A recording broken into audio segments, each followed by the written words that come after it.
Hi there and welcome to the latest Matt on Motors. Now, as you can probably see, the weather today is pretty shocking. So most of this video is going to be filmed inside the car we're featuring. From Porsche, today we're driving the Macan.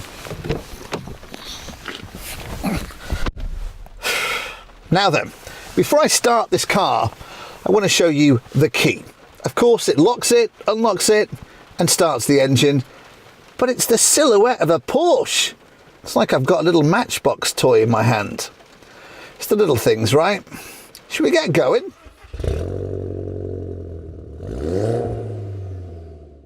With a dynamic look, this is unmistakably a sports car, reminiscent of the 911 and appearing as powerful. Inside is luxurious, yet sporty, the driver taking the lead seat in a place with a cockpit-like character.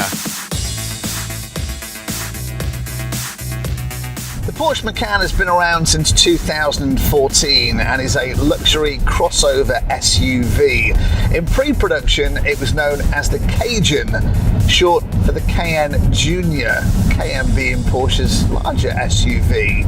This particular model has a 2-litre turbo engine, although also available in the range are a number of V6s in 3 and 3.6-litre models. Everything here feels solid and precise. There's plenty of power from that 2-litre engine, which incidentally is hooked up to a 7-speed automatic gearbox and has the manual option, be it through the gear stick or paddles on the rear of the steering wheel. Speaking of steering, really nice. A little bit heavy, but I feel that gives it a bit of character. The inside might be comparable with a spaceship. Within reach of the driver, there are a staggering 65 buttons and switches. They range from things like the electric windows to the electric mirrors, seat adjustment, the heated seats, dual zone climate control, interior lighting. It seems like there's a button for everything, and it's needed because there's so much on this car.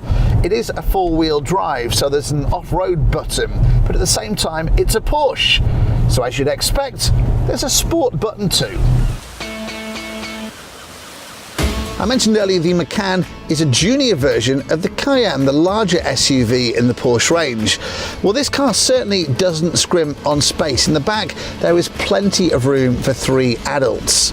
And you don't even need to open the boot in this vehicle because that is electric, either by a button on the key, the driver's door, or under the rear windscreen wiper. And when it is open, there's plenty of space in there too. Test drive complete, it was back to Jackson's. So that is the Porsche Macan. I very much enjoyed driving this car today, and I'm going to compare it with the Mercedes GLC 43.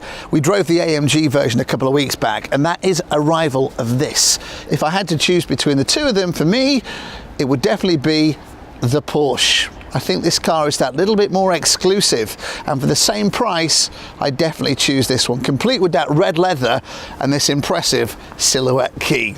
Thank you for watching. We'll be back in a couple of weeks' time with more. In the meantime, you can watch the video on the Mercedes GLC 43 on our previous episode on the Peugeot 2008.